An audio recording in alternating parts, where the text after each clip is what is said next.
Welcome back, everyone, to day one of the 2015 World Championship. We're gearing up for our third match, Korea's SK Telecom versus H2K Gaming from the European LCS. Now, for two teams from different regions, this game carries a lot of history. Ryu versus Faker is a matchup that people have been wanting for a long time, including Ryu himself. If you have just Faker nightmares, you wake up in a cold sweat, you're like, Faker's behind me. I know, right? I mean, it's known internationally. There's a joke in Korea that says, Ryu dies every 5 seconds. It means like someone watches the Faker versus Ryu Zed clip every 5 seconds. Man on the floor, I think he's in the bed. Oh, Faker may be in trouble here. Deathmark tries to clean it up for Ryu. Oh, look at the cleanse, look at the moves. Faker, what was that? 류페이스 굉장히 재밌다고 생각하는데 그래도 역시 H2K 전에서 류페이스를 보려면은 역시 상영이가 나와서 아마 보여주지 않을까 저는 생각하고 있긴 해요. Ryu gets the drop onto Faker right there, gets him down to about a third health, and we see the death mark come down right there from Ryu. The immediate cleanse, look at the shadow swap, so the QSS removes the death mark, and then at this point he gets enough damage with the flash afterwards to chunk him just up. Ryu tries to come in, but there we go. Back to the living shadow again. Goes back with the E. 다들 알다시피 페이커랑 하는 거 지금 제일 기대하고 있어요. 사실 제가 지난번에 좀 류 선수랑 제드 1대1을 하는 영상이 많이 올라와서 그 점으로 인해서 많이 언급이 되고 있는데 멋있는 동영상 하나 만들었잖아요. 페이커랑 할 때. 이번에 또 재밌는 영상 하나 만들었으면 좋겠어요. 사실 과거는 과거일 뿐이고 그때 실력과 지금 실력은 전혀 다르기 때문에 저는 새로운 선수를 상대한다는 마음가짐으로 할 거기 때문에 그때는 제가 졌잖아요, 1대1. 뭐 이번에는 죽이는 쪽으로 동영상 만들고 싶어요. Well, we'll see if Ryu can get the upper hand this time around in the rematch between the two Zeds. Ryu is, of course, taking to the world stage after helping H2K take Europe's second seed through championship point, and has said that he would insta-lock the Zed. Now, whether or not that'll happen this game, we'll have to see. But outside of this grudge match, where should we be placing our eyes for this matchup? I think the first thing that comes to mind is H2K, when like the two players that have had the worst performance throughout the previous split is, of course, Odamne and Lulex. And I feel like these are two players that have taken a lot of inspiration from the SK Telecom like players in their respective roles, because they are very similar, but just worse version of these players. Well, Monty, you can speak to the strengths of SKT, and particularly those two players, Marin in the top lane and Bengi in the jungle, and possibly their matchups against Odwamne and Lulex there. Yeah. I mean, Marin has been an absolute monster. The big question coming in with Marin right here is, in solo queue, he's been playing Darius. In solo queue, he's been playing Fiora. Can he play these kind of champions at the top level? So that's what I'm going to be looking for him. Fortunately for him with Marin, you already know he can play the Lissandra to an insane level, so that's another pick that could be valuable. Bengi came into the finals. Sure, he got Elise all 3 games against KT, which definitely helped, but Bengi is a player that I would have given MVP to in that series, just the finals versus KT, because he was much more aggressive than normal. His mechanics were on point. He hit nearly every cocoon, and he just played a fantastic game. So he was also diving a lot more. We saw more aggression from SK Telecom against KT, and coming in against some of these more fast-paced teams, that's going to be really crucial. And Crumbs, you talked about Bengi being, somewhat the forgotten champion of SKT behind Faker, and here he is back on the world stage. What kind of performance are you looking for out of him? The same thing as always, kind of gets in he doesn't really appear in the headlines, but he's the one that's been helping everything out. And one of the lanes that I think I want to see him help, we talked about Faker's lane and Marin's lane, the bot lane, and Bang plays a very good Kalista, and H2K is one of go-to AD carries, is also Kalista. And I think that has to be a contested pick for this matchup right now because of the jungle picks that are so prevalent, that are very skill shot reliant. The Lee Sin, the Elise, the Gragas, all these champions can get outplayed super hard by Kalista. So whoever gets this pick is probably going to take over the bot lane. And with just a little bit of help from the jungle, you can really push a lead from the bot lane and just spread everywhere else. And to put this in perspective, Bang is professionally undefeated on Kalista. He has never lost a Kalista game. It's a very dangerous pick to give SKT. I mean, when we saw it at MSI, it was absolutely ridiculous. It's like something that I would like to add is like both teams' play styles, I would like say consistent. Like H2K is very, very rare that they do something crazy. Like throughout the European split, they rarely do anything crazy. They just play a consistent play style. It is very like by the book. And with that in mind, it's like if a team has a higher level of consistency, I cannot imagine H2K taking this. Right, so Monty, what happens when these two styles, these consistent styles, clash in this matchup? SK Telecom wins. How badly? Where are we going to see that manifest? Well, and that's it, right? I mean, if we look at some of SKT's style, they play very heavily around their solo lanes and snowballing Faker and Marin, whereas Wolf and Bang tend to be more reserved, although it did mix it up stylistically to defeat KT. And H2K, what's so concerning about them in this particular matchup is in the 9 summer split games that they were down 1,000 gold at 20 minutes, they only won 1. If they start to lose the early game, and 1,000 gold isn't the end of the world at 20 minutes, right? But it's like if they start to lose, then it becomes a giant problem. And SK Telecom, in perspective, at 20 minutes on average in their game, has nearly a 3,000 gold lead across the entire summer season. So with these two things in mind, it seems pretty likely that we'll know the outcome of this game by 20 minutes. Yeah, 1,000 isn't so much at 20, but also, too, the statistic that SKT has at 10 minutes being 650 gold up. It's much more significant when you're only 10 minutes into the game than doubling the time and making it to 20.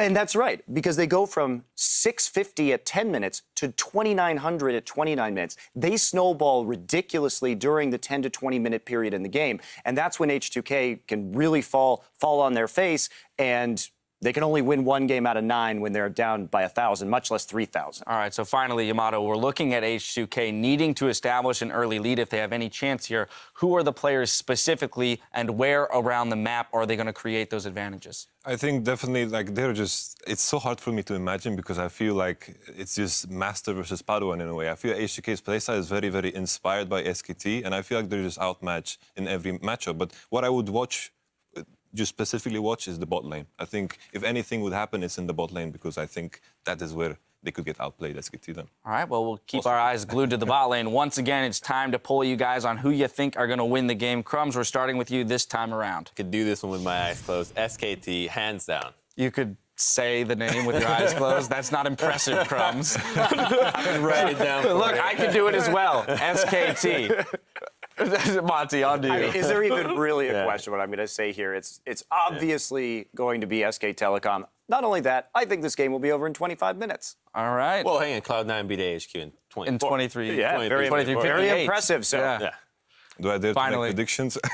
Here it SKT, is. of course, yeah. All right, may I remind all 3 of you gentlemen that you all voted for AHQ last time, and you were all wrong. Just saying. Nothing wrong with no takers? nothing wrong with being in unison. Didn't think so. I am with you. This one definitely looks a little bit more lopsided. Now let's send it over to our casters for the play-by-play. On the way, though, Easyhoon tells us SKT's secret to substitution success. 왜 저희 팀이 식스맨 체제만 저희 팀이 유일하게 성공적으로 안착했냐고 생각하냐면요. 그래서 굉장히 여러 가지 이유가 있다고 저는 생각하는데 결국 제가 잘해서 그런 거 아닐까요? All of that anticipation. All Be of good. that Say because anticipation. I'm good. Get good. You know what? I like it. I It's respect better that. than predicting the prediction we see from the analyst desk with HQ winning 3 games or winning 1 game. Okay, right. That was horrible. Let's take a look at the starting lineups. On the blue side, it will be SK Telecom T1, and it will not be Easyhoon in the mid lane. Marin, Bengi, Faker, Bang, and Wolf. Yep, and on the red side, the underdog challenger here, it's H2K with Ottawamne in the top lane, Lulex in the jungle, Ryu on mid, maybe he'll lock in Zed, Huron on the native carry, Kasing on support, and Prawley doing the pick and ban. I'm going to ask an impossible question from 2 games from 4 teams. What are we expecting in picks and bans? Let's exclude the Lulu, the Gangplank. Well, I think those picks could play a factor here because H2K is on the purple side. So, of course, they get the 2 picks. if they're going to look to try and snowball, let's say the bottom lane, they got to make sure they can secure one of the very, very top picks. Could be Kalista, but I wouldn't be surprised to see Tristana coming in for them. So maybe they want to leave one of these OPs open to give it to SKT and then try and see if they can get like a Elise pick to take that away from Bengi, potentially a Braum, and then get that Tristana later on. Well, we know that H2K love their Lee Sin as well with Lulex and how powerful he can be on this patch. High was successful in the previous game. Thresh, Mordekaiser, Lulu. Gangplank is still up. That was the last of the 3 that we've been seeing as a common trend across the game. And this is the first time we see one of these really strong picks being banned on blue side, SKT taking out the Mordekaiser. So they don't want to give H2K that very, very strong pushing lane, because again, H2K as a team, they rely so much on taking down early turrets to create that goal advantage that allows them to take over the map and start winning team fights. So far, all 3 of their OPs have been banned away. Yeah, and also feels like SKT is doing a lot to ban away any of H2K's playmaking potential. Kasing, tremendous Thresh. Sure. Lulex, best champion is Lee Sin. It's comfort picks they're hitting. I think they're just also banning to stay safe. Kasing is 10-2 on Thresh in his 12 games in summer, so it is a fantastic record. For H2K, they've gone for more of the power pick strategies. Will Darius be a follow-up? Is it even worth it, or do they prioritize something else and it will in fact be the Darius? Elise will be picked now by SKT, so this is what I tried to mention just before here. For H2K, if they want to try and secure a stronger match in the jungle, which I think they need in order to really win the early game versus SK Telecom, Elise was my pick for Lulex. But now with these bans here, by taking away the other standard first picks, Elise is an easy one for SK Telecom. Bengi was fantastic in the final against KT on it. And this puts Lulex in a situation where normally in Europe he would go for the Gragas or the Rek'Sai, but none of them really wants to challenge the Elise that much in the early game. So Give Bengi some ability to move around quite well. As well, H2K banned kind of the 3 target champions that we expect to be most banned. Although Mordekaiser is the one to be banned in all 3 games. Maybe they play it safe here since they banned away most of the OPs. Yeah, I think H2K, on the other hand, or for their composition now, is going to say, you know what? We need something safe, something standard for us. Gnar, we have seen multiple times from Odo Omni in the top lane. And the reason Odo Omni can pick the Gnar here is he wants a lane where he can push it with a range advantage. Because then what they will do with the Gragas is they're going to have Odo Omni push in his wave 1v1. And then Gragas is just going to move up and you're just going to 2v1 dive. We might even see Shin support for Kasing to just make that even stronger. And then you can try and shut down the top lane now. You have a range matchup, most likely into a melee, if it's going to be like Fiora coming in, which is what he's also trying to prevent with his Gnar. there's just so little damage if they go for that Shen support route, and Odoamne doesn't manage to get a split push type of damage build. If Bang locks in this Tristana, again, it is another steal away from H2K. They're being pushed to their sort of tier 2, tier 3 picks, despite the fact that Lulex has played a large amount of Gragas. H2K is giving away too much in this one. Tristana, to me, again, was one of the key picks to get that early tower push going. It does also deny a bit of the Kalista pick that could potentially have happened from Yanin. Fiora beats the Gnar in the early stages of this top lane, but then later on, once Gnar has some armor, it becomes a little bit more difficult for Fiora, and Gnar can start pushing her in. And then we can see the dives happening. And Rio, come on, just do it. Just do it. You have a physical top laner, though. I mean, it's not gonna happen, guys. It's not gonna happen. Should just blind pick Zed against Faker to officiate. Just do it. He's gonna last pick his mid laner, unless he wants the blind guess, like one of the safe blind picks in mid lane, who has a lot of good matchups. Well, let's look at what else H2K can do. They need some more damage. They've got a decent enough front line. They have some engage, some disengage. Well, as we mentioned, SKT has done a lot to disrupt the comfort of H2K. I really like the way SKT has composed this draft so far, because they are confident in their ability to play a ton of different champions to a high level. So they are still picking what they feel would be comfortable champions for them, whereas they're pushing H2K onto theoretically less comfortable things.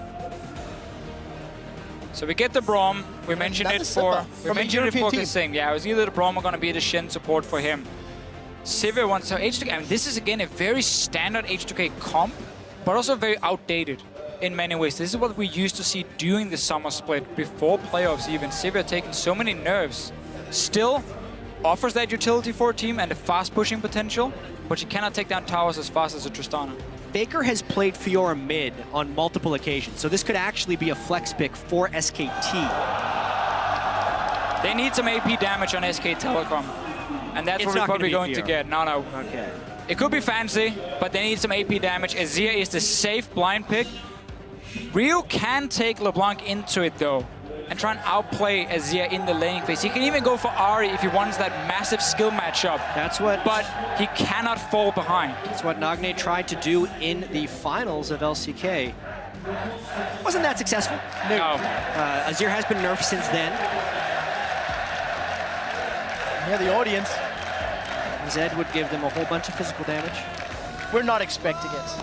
LeBlanc Ahri, is actually LeBlanc. something that could. Ahri is the most likely. And Ahri is something that Ryu has used several times in the summer split, has dismantled teams single-handedly, especially the closer we got to playoffs and including playoffs. Yeah, I mean, this guy used to be one of the biggest Ahri players in Korea when he was playing there. He continued the trend.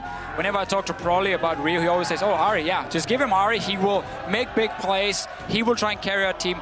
This was the other option. All right. This is one of the reasons, like Azir and Victor, is not as safe to blind pick anymore, because these assassins are coming in here who can duel them in the early game and try and snowball against them. But H2K is running a composition that really, to me, screams, get that lead in the mid game, or you're gonna fall really far behind. And versus Azir and Tristana, your towers are gonna die so quickly, and the late game team fights are gonna be so difficult for you to play. And truthfully, that's really H2K's strongest way to pick up a win here. They are somewhat outmatched in every department, whether it's individual, whether it's strategy, etc., etc. And we've talked about how H2K as a team, and Analysis mentioned it, from 10 to 20 minutes, they're pretty decent. SKT are even better. And SK Telecom's team composition is built around getting a large lead early. With the Fiora top lane and the tremendous turret killing potential of Azir and Trist, they're looking to do a lot of split push and turret destruction through better rotations. It's also a very good way, when you expect to have a gold lead, of ending the game quickly. So that's what SK Telecom is most likely going to be trying to do. And I really fear for this massive mismatch between the top laners and junglers, with Elise and Fiora being so dominant in the early game. Gnar, he wants to get an armor item under his belt before he really wants to duel it. And Gragas, of course, going Cinderhulk. That is going to be a problem for H2K. Can another LCS team pick up a victory, or will LCK's #1 seed SKT get on the board? That is what the analyst desk predicted. And in 25 minutes, according to Monte Cristo, SKT sure as hell have the tools to make that one happen. We're loading up to game number 3. This is the first from Group C. It's SK Telecom versus H2K.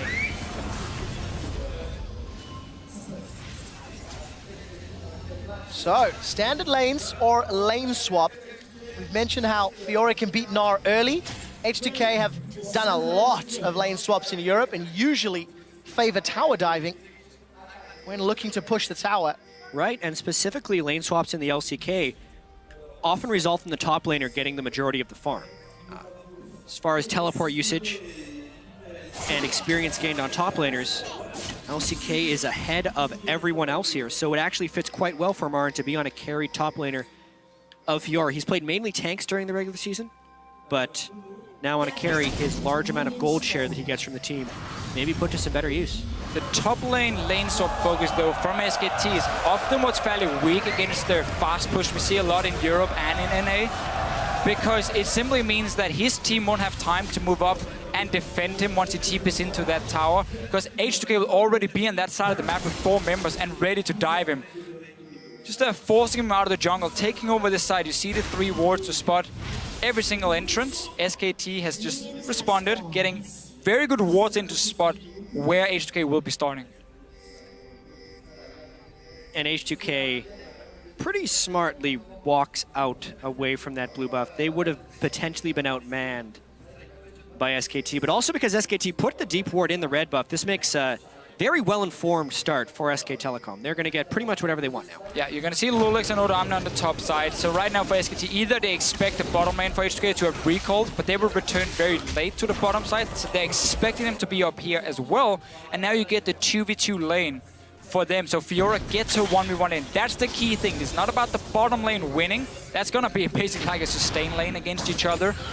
Bottom side of the map though, Fiora and Elise together is looking to be the ones dominating. And of course, Lulex is the player that was substituted out during the course of the end of the summer split. Bitong Yoka was brought in. And we need to see how much synergy he's been able to build up with H2K. Faker on the receiving end of some bursts from Ryu, but it's Ryu that walks away, having taken more damage. Now Ryu is starting Flask and 3 potions for himself, so he wants to take early trades, seeing as he can out-sustain Faker, but it also makes him weaker when he takes the trade, and he cannot take return damage if he starts running out of sustain. Then he's just so much weaker than Faker with the Doran's Ring. You have to at least trade, not just get hit by Azir again.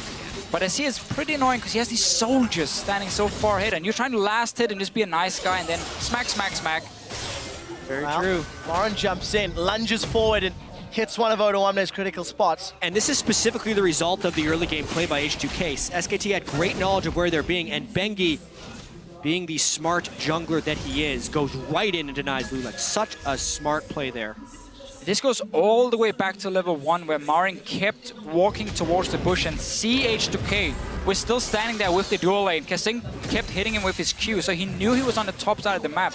And it was very easy for SKT to read where the dual lane were going and simply just mirror it, get the 1v1. Bengi's already playing aggressive. We talked about the Gragas with the Cinderhulk.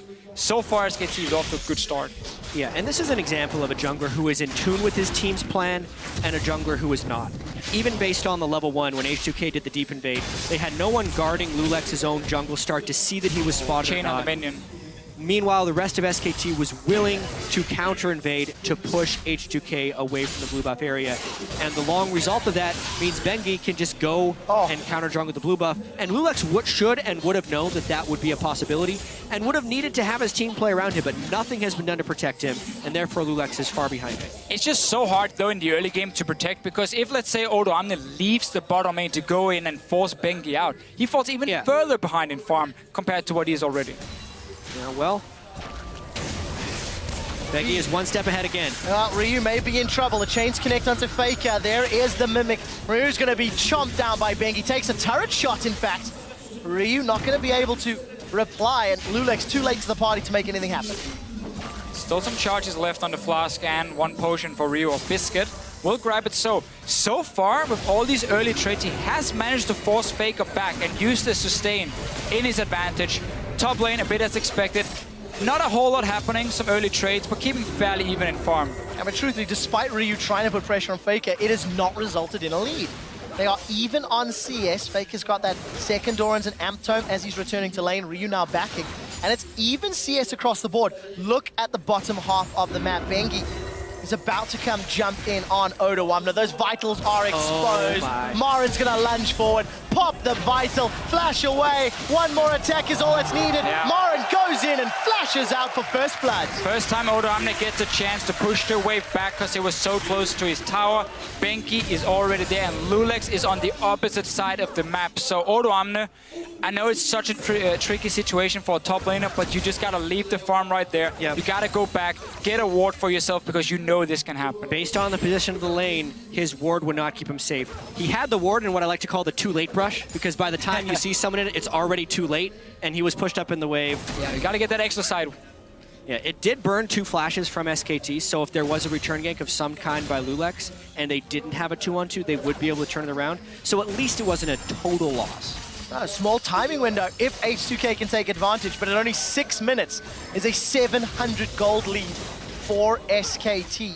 Small CS advantage and obviously that first blood gold, but take a look top. Bang and Wolf are now being pushed in by Hyanet and Kasing. But it's been a very standard start for SK Telecom. They are a team who put a lot of focus on Marin in the early game with Bengi. They value getting these early fights between the solo laners and the junglers so much. It's so rarely about Bang and Wolf winning the early game. So just getting to play the style with these picks is perfect for them. And that's where it becomes even more difficult for H2K. Everyone agrees they are a weaker team, and you also get to play the playstyle SKT likes to use. So you didn't even like push them off and force early aggression or anything. It's just a standard SKT game so far. SKT playing a little cheeky. See if they can make something happen. Remember, Headbutt Pulverize, it travels a little slower these days. Hyonin, is your spell shield up to it? He does manage to get out. Kasing is going to stand behind me to Hyonin, continuing to retreat. The Unbreakable Wall is good, but it is not good enough. He has a teleport from Odoamne, a reply from Marin. They turn their attention to Wolf. The Gnar gets a reply. Stun onto Marin. Reposit was not used. Continues to run away. The Braum is not going to be enough. That's a trade of 1 for 1. Top laner for the support, and H2K have nothing more to play with. Lulex is on the bottom of the map. I need to see some synergy for H2K when this make plays. This one, obviously, you can't really blame them because they were jumped. They expected SKT to have recalled from this top side, so they just wanted to push out the wave. Suddenly, Alistar Tristana jumps out of the bush. It's a good teleport from Odoamne to react and try and turn it around. But once again, though, it's SKT making the aggressive plays. Honestly, though, both teleports being used, one jungler being there, and essentially a 4v3 going as a 1-for-1 is a disaster gank for SKT, and it gives H2K the potential to aggress. Wolf died, and Kasing is level 6, so Bang is actually in a bit of trouble. Wow, Glacial Fissure for that one. And all Bang needed to do was rocket jump away. Yeah, and he had both summoners. A little bit optimistic. That's a good word for it. So, 2-1 in favor of SKT. The gold lead has shrunk.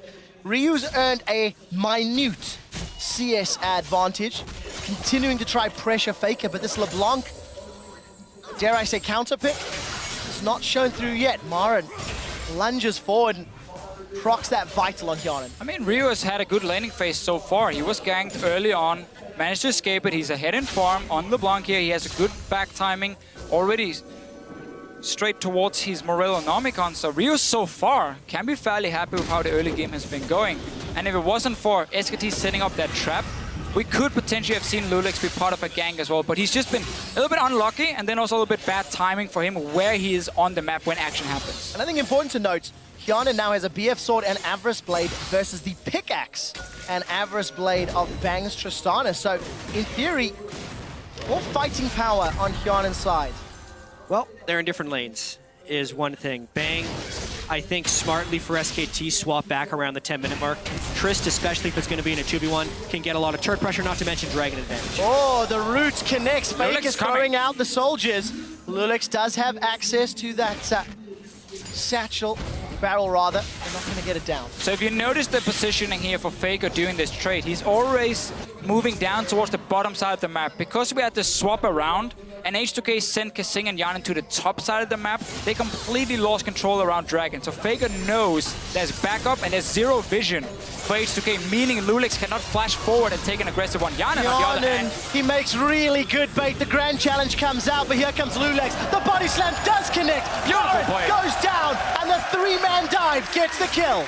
that's what we like to see, and this is why the Gragas comes in for him. Go ahead, Faker! It's not over yet. Ryu does manage to get away. That was risky and close, but he didn't throw down the ignite, and Ryu forced a flash. This game stepped up in pace real quick in the last 2 minutes right there. SKT did the swap down to get Dragon control, whereas H2K didn't care about the Dragon and instead went for a kill.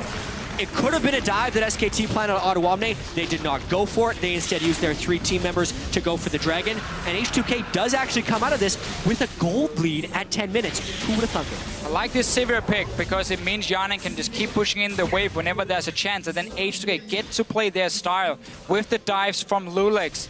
He comes up. Finally, we see some coordination for them. I mean, it's harsh to blame him for what happened before, but this was the right move. And I like it. And it's a very European style that you trade top tower for Dragon. We normally don't care about those flying ones. We just want the gold from the towers instead. And that's how the European teams start snowballing. I do have to say, sorry, quick shot. Much was made about SKT's gold leads at 10 and 20 minutes in the pregame. As far as teams at Worlds, H2K actually averages a 770 gold lead at 10 minutes, which is more than SKT. Obviously, there's a difference because it's about the competition you play against, and H2K was in Europe, whereas SKT was in Korea. But this is not all too different than the way H2K normally plays. Oh! Well, that ranged minion saved Hyonin's life from the cocoon, and finish off that point, that 10-minute What you're gold trying to lead. say, Trevor, is it cost him mana, because he would obviously have spell shield that one. With that gold lead, H2K need to do more. Because I feel SKT's headroom with a 700 gold deficit is significantly more impressive in my mind. Absolutely. So let's see what they can do. Ryu continuing to try and make a play. 10 CS advantage. He's not going to find those ethereal chains this time. Lulex and the rest of H2K have actually been able to get a lot of deep wards into the territory of SKT. Both jungle sides are deep warded, and they're clearing away the defensive wards. Was about to. Is he going back for it? Not this time. Almost cleared away the defensive wards of was too high. SKT. So map pressure is actually pretty strong for H2K right now, which could potentially set up a play. And now he's like getting to the point where Omni can just keep pushing that top lane. He's going towards the Black Cleaver first on the Gnar. So as long as he can keep Fiora in place, the rest of H2K can look to make plays. Ryu is constantly jumping Faker over and over, but he needs to be careful now. Bengi's coming as well. Gonna be in trouble. Does get that passive pop, the mirror image, and is forced to peel away. No flash on Ryu, keep that in mind, versus the flash barrier of, just flash of Faker. Ryu needed Lulex here about 20 seconds ago because this turret is going to take a hurt right here. And even if Lulex comes in, it's now dangerous for him to do so because they need to be able to match Wolf as well. This turret is in a lot of danger. And again, look at Kasing. He's coming up. SKT, Mel, they get caught out. Lulex gets caught by the cocoon. Glacial Fish is out. The body slam flash gets Faker. Empress Divide splits him, but Ryu kills Faker. The chains onto Wolf. He's forced to flash away defensively. Neither Marin nor Bang move from their lanes, and H2K get one. So SKT were just one step ahead at first, but then H2K, they showed they're not afraid to make the plays. They have the mechanics. Instant engage onto Faker, get the kill, and they return the damage now onto the mid tower. Wolf and Bengi trying their best to defend it. Well, Wolf gets a multi-man knockup, but H2K are unbothered by that tower stance. Actually, a really great cocoon there by Bengi to stop Yarden from auto-attacking that turret. That gives enough time for Marin to come and defend that turret right here and could end up saving SKT from a turret deficit. Yeah, but now H2K are in trouble. Marin has a grand challenge and he's going to throw it down. It goes down onto, I believe, Kasing. Now he's forced to back away. The Winter's Bite comes out and a little bit of sloppy play here from both sides. This Braum pick here can be super important for H2K because whenever SKT try and move forward, let's look at what can engage a team fight if you're SK Telecom. Bengi landing his snare or Wolf jumping in, knocking up targets. It's very easy for Kasing to position himself in the front, block the cocoon coming in from Bengi, or at least tag whoever is moving forward. If Marin comes in, tag him once, proc that stun very quickly. The way you beat Fiora in team fights is by having CC. She's gonna be a fairly squishy target, especially now we come to the mid game. H2K with some good focus fire can take her down very effectively, and a lot of it starts with Kasing. You can only riposte one spell. There is a Glacial Fissure, an Explosive Cast, there are Ethereal Chains. There's a lot of tools for H2K to get rid of Fiora in that fight. My question is, if SKT starts split pushing with her, who does H2K send to deal with that? Because at the moment, I don't see anybody. It's incredibly important that Ottawamne get his farm up. He needs to be able to complete Ninja Tabi, get his Black Cleaver down, and be a dueling threat to Fiora. It's unlikely that he gets to the point where he can actually beat Fiora, but if he can neutralize the Fiora, that's really all that's necessary. I think more so in this game, while SKT will do a lot of split pushing as they always do, it's all about split pushing to unlock objective and most specifically dragon control. This game is all about the dragons for SKT. It's their one lone advantage at this point, the fact that they have the first dragon, and I expect them to group heavily for the second one coming up in a minute. Spotting Bengi on the bottom side. Both teams already moving in. There's a little bit of damage being traded. No TP for Ottawamne at the moment. Not even sure. They might just be ready in time for when the dragon spawns. And that's going to be so key. The difference in team fight between the big tank Gnar later on and if you're trying to assassinate a target. Ryu, again though, taking so much damage and he has to back away from the tower. Faker keeps chunking him down, and thanks to Faker's work, tower number 2 falls in favor of SKT. They now regain gold lead, 700 in their favor, and Lulex forced out of his own jungle. Dragon's up in 20 seconds. SKT are getting all of the deep jungle vision they need to make this a safe and secure objective. Yeah, and Ryu has chosen to chug his flask instead of going back to base before this dragon, so he's going to be just above half health if they decide to contest it. Not to mention they don't have the wave positioning, and the slow, methodical pushing of SKT, waiting for a little bit of scaling, which is near Nashor's Tooth on Azir and Ravenous Hydra on Fiora, and they're starting to win almost all of their lanes, which is applying the appropriate amount of pressure to unlock these free dragons. Such a key thing right here was simply just the lack of teleport from Ottawamne. It meant that H2K could never engage in a fight because then Fiora joins in and it's a 5 versus 4 for SKT. So suddenly, all the pressure on the map, it's gone. SKT can invade in with Bengi and the rest of the guys, deboard it, force H2K back, take tower, take dragon. Teleport is such an important summoner spell in these a little bit slower games between two teams who kind of think the same. I call this a slower game that's been in action enough. But basically, if you miss time your teleport even once, you might end up losing multiple objectives just from that one summoner spell being down. So H2K, they did lose that dragon. They are able to secure themselves a blue buff minion wave, pushing towards that heavily damaged outer turret, but there's no Hyanin, so no real threat for that to go down yet, especially now Faker's returned with that Nash's Tooth and Blasting Wand in his inventory. 300 gold is all that separates these teams, and they seem content to just keep farming all three lanes with the respective carries. Yeah, and with that farming, the scaling of the Azir is favored, so I think SKT is generally okay with this, as well as the dragons continually ticking up. They have zone control with the Azir. Obviously, they would like to be able to end this game soon, but with some of the missteps that they had early game, this minimal gold lead requires a slower pace for SKT. They don't want to take risks, and they're going to try and play off their one advantage. Step one for SKT is always going to be push up the mid lane first, because then you open up two ways to walk into the enemy jungle on both sides of the map. And that means you can so quickly move from the mid lane with Faker, with Wolf, who's sitting with him as the backup, to the side lanes. If someone is there defending a tower, you dive them. Otherwise, you just slowly push down the tower. Baron is doing on the top side. The problem here for H2K, again, they're just not necessarily on the same page. No one yet to defend this top tower. Odoamne is left in the bottom lane. He's now fighting Bang. Bang's going to jump in, get stunned up by the Gnar. He'll have the support of Wolf in a moment or two, so H2K lose that tower. Well, the problem right here for H2K is that they always have someone who's in a disadvantage. In this case here, it's because Faker can constantly push the mid lane, and then because Marin, of course, is going Hydra on Fiora, so he can clear the waves and sustain so quickly that he can just always keep pushing it. Odoamne needs more time shoving the wave back. So the tempo which you can clear waves is heavily in favor of SKT, so they can always make the first move, because they push the waves first. So H2K is forced to sit back and try and react. And reacting is never or rarely a good thing in League of Legends, especially when you're against things that can fast push down your turrets. 2,000 gold difference just from that passage of play, the last few minutes, and a dragon as well. SK Telecom starting to build up all the items they need. Ryu will just face tank a tower. Eventually.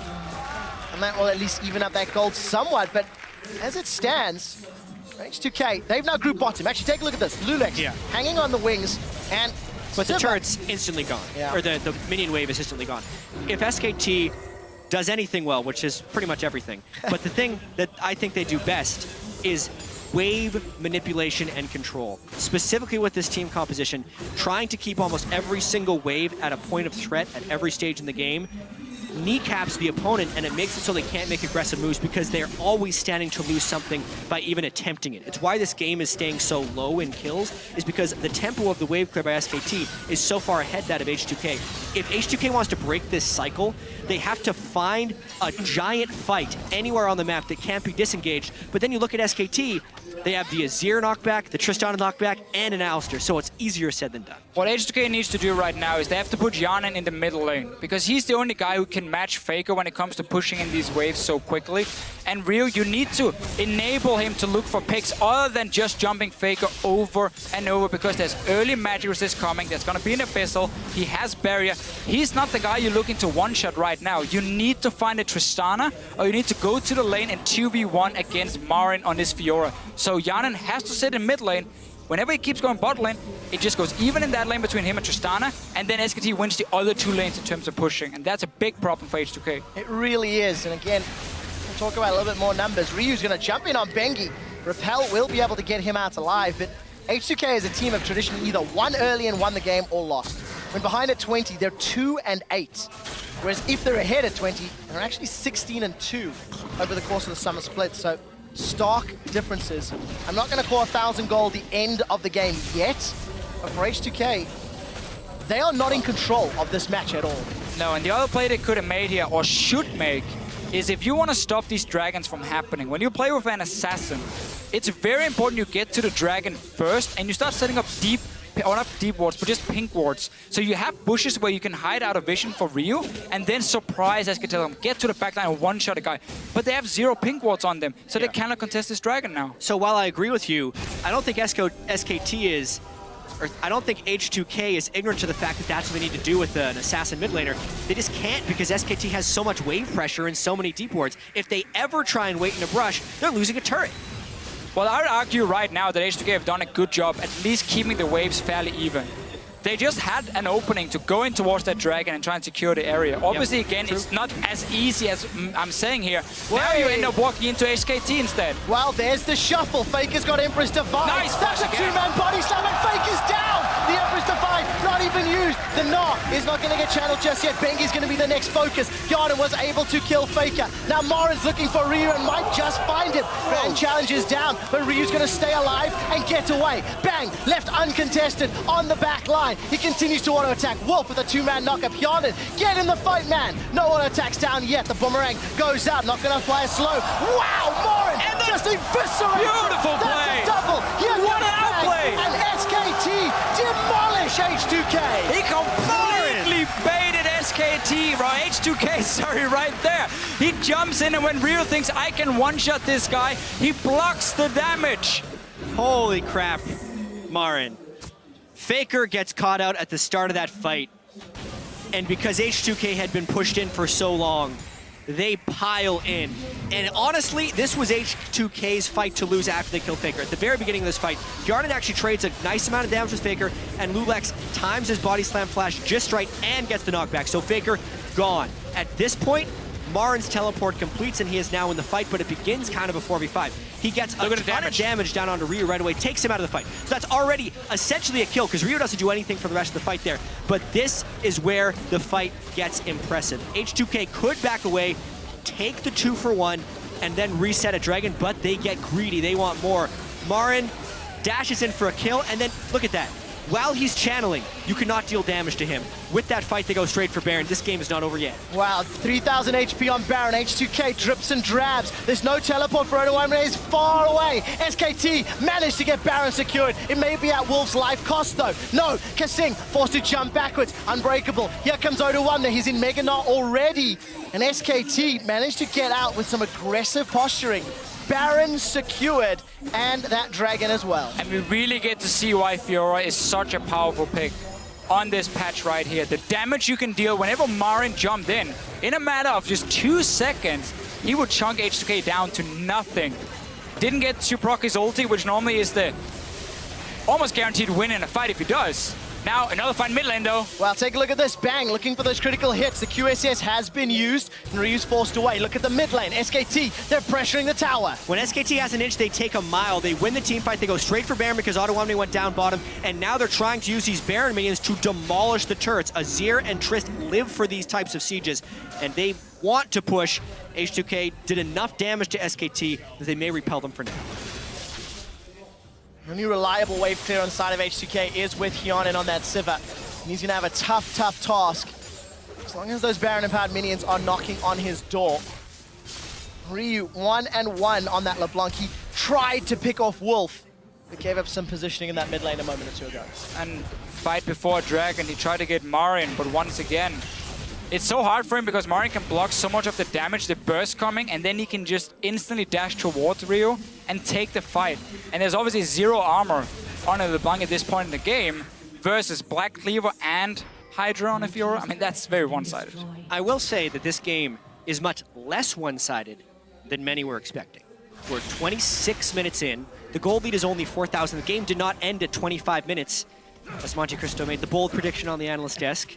But this one, H2K, if that dragon fight, if they don't overcommit onto Marin, they could actually still be winning this game. Well, Kasing's in trouble. On the hunt's been used by Hyonin, and the Glacial Fissure was thrown down. Kasing's life is forfeit. SKT, 4-man strong, will take themselves their 4th tower. Well, they did overcommit on Marin at the dragon fight, and now they're paying some pretty harsh consequences. One mistake has led into a chain of ups. H2K does feel out of sorts here. They're trying desperately to stop this, but it's probably inhibitor gone. SKT showed respect to H2K. They didn't try and overcommit in the early game. They played out the lanes. They knew that the pushing advantage could just wait might end for the key game items, here. and they still have the Baron buff. Well, we just talked about how it's 26 minutes in and the game's not over. We may need to revisit that discussion in 10 seconds, gentlemen. We do see Ryu still looking for a target, but not going to find one. And SKT not going to overcommit. The death timers were still low, and Kasing was able to respawn. And that's been the thing here for SK Telecom. They've felt in control almost all game long. There was a very good move for H2K with the dive on the top side of the map. We saw some good fights coming in. Lulex in these team fights have had some very good engages on the Gragas. And they're looking for another fight potentially. Wolf does have ulti ready though. Let's take a look. Emperor's Divide available for Faker. And the threat means H2K will back away. Teleport's available for Mara, and he continues to pressure the bottom lane. And Supers will be knocking on the steps of H2K's base shortly. H2K starting to come apart at the seams, looking maybe for a desperate play to get themselves back into it. Yeah, and the trickiest thing about this is even a desperate play that works might still grant SKT an advantage. Marin is such a monster in the split push here. Maybe Ottawamne can't even stop him from continuing the push, and that just makes a 4-on-4 with all the disengage on the side of SKT's 4.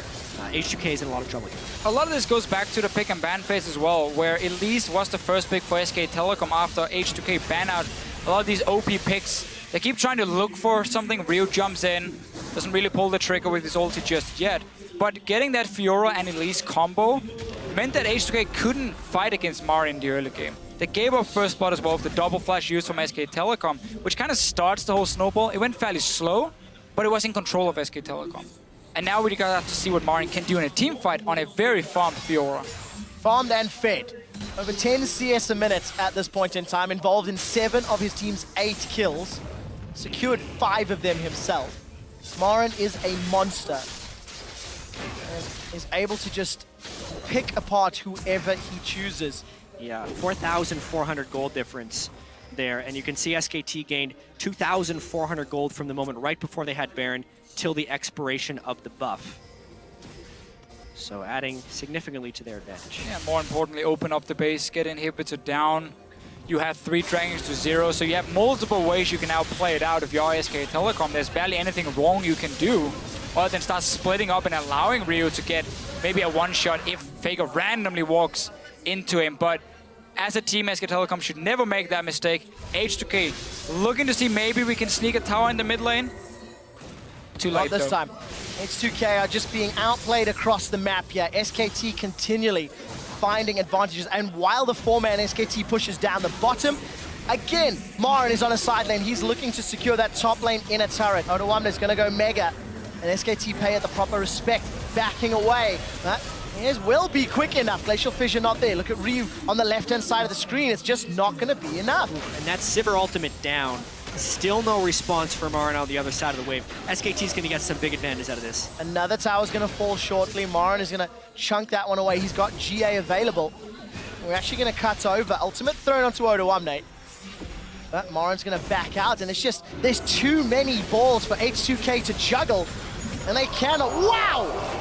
By Ryu, he's down. Bang! Sends him packing. Tries to find Yana, not going to be able to. This Satchel, Cask rather, knocks Lulex backwards, and he's going to go down as well. It's done. SKT are destroying H2K's base. Top lane inhibitor is under fire. Bang and Marin are taking it down. The tower fell in the bottom lane. There'll be another inhibitor falling if they even want it. Nexus turret number 1 will be dropping at the 31st minute. Number 2 will follow shortly thereafter. And SKT are on the board 1-0 in the group stages.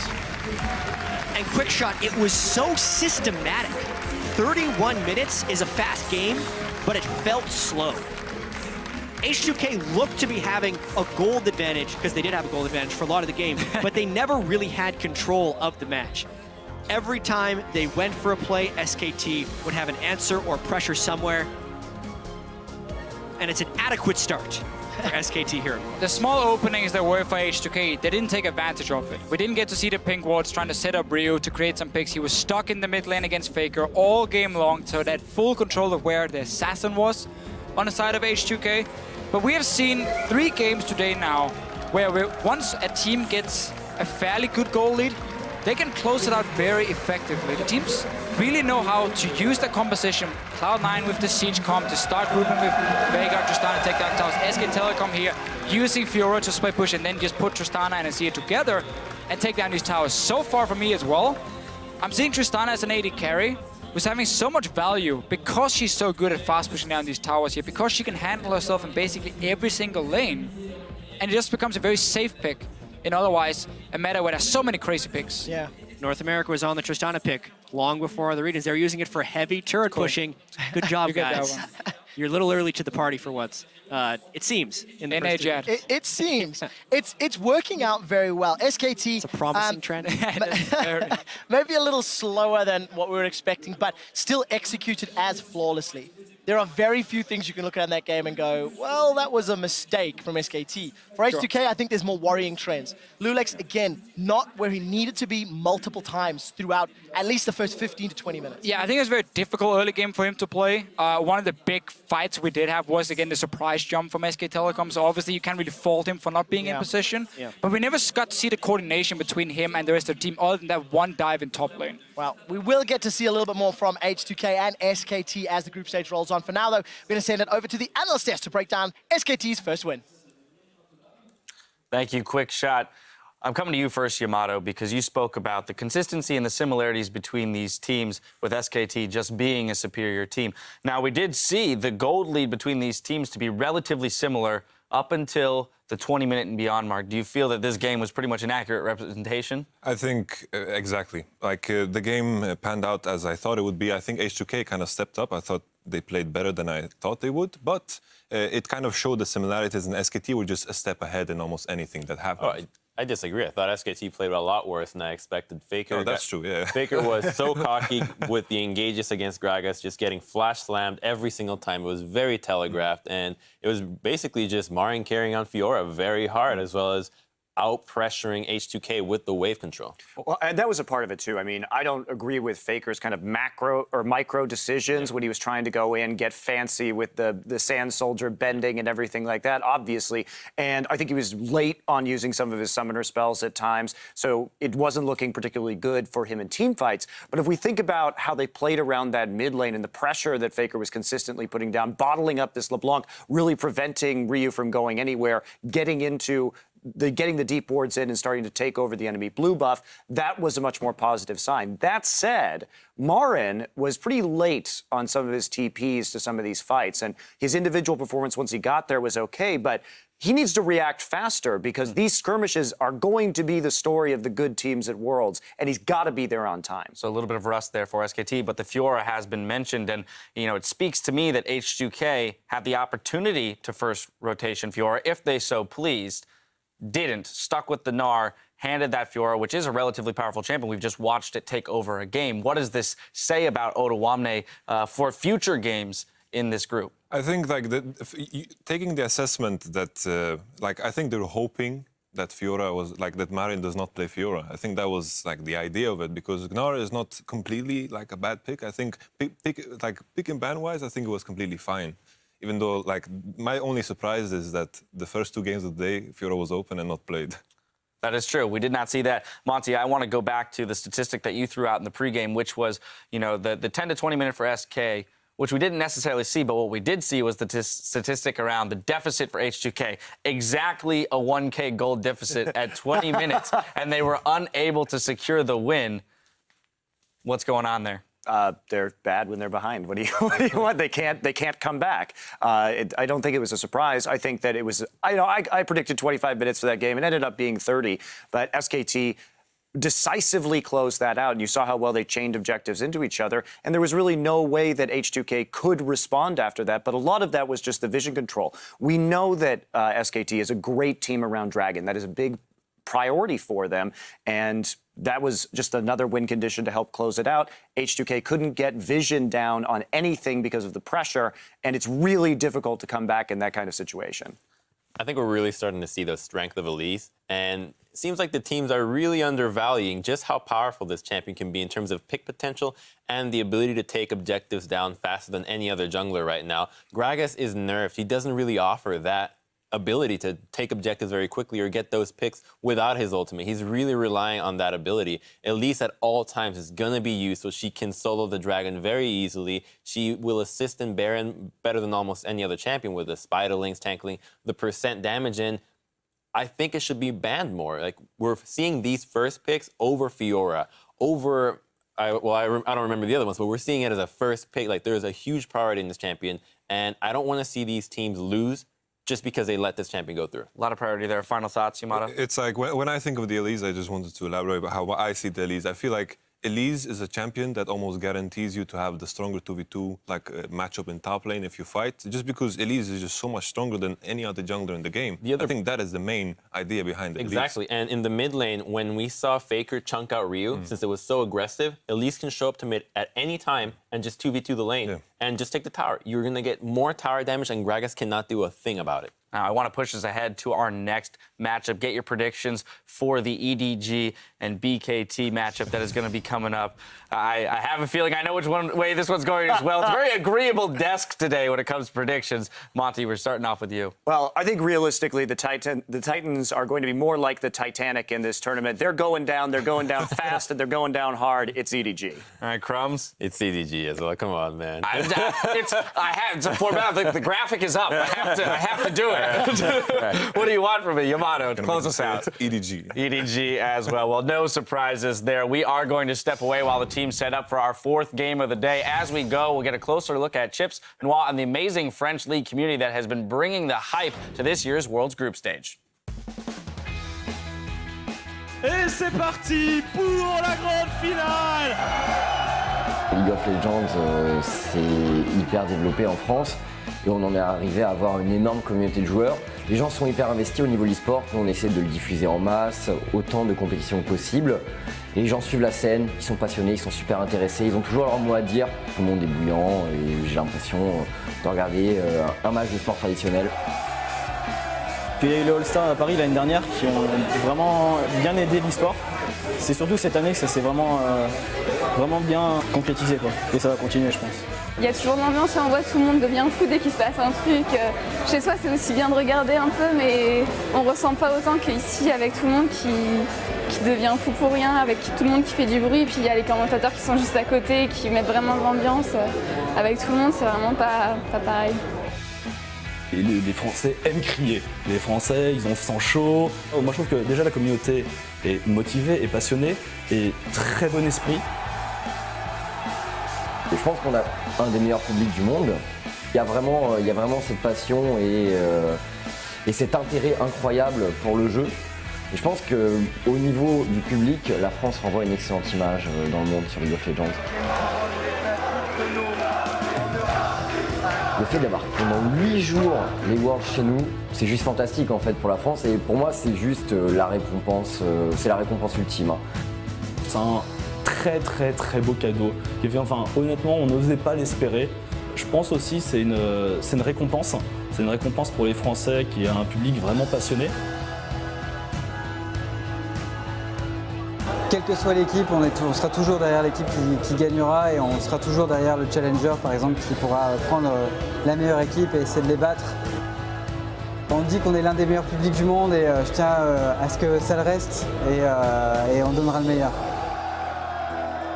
Personnellement, c'est la consécration de 4 ans de commentaires et c'est pour moi une énorme récompense et un honneur de pouvoir entamer, de pouvoir commencer les Worlds. Je ne pouvais pas rêver plus beau cadeau. Pour moi, je considère vraiment que c'est un aboutissement. Alors il faudra du coup que je me trouve d'autres buts éventuellement après, mais là je touche le sommet. Ouais, c'est la concrétisation absolue.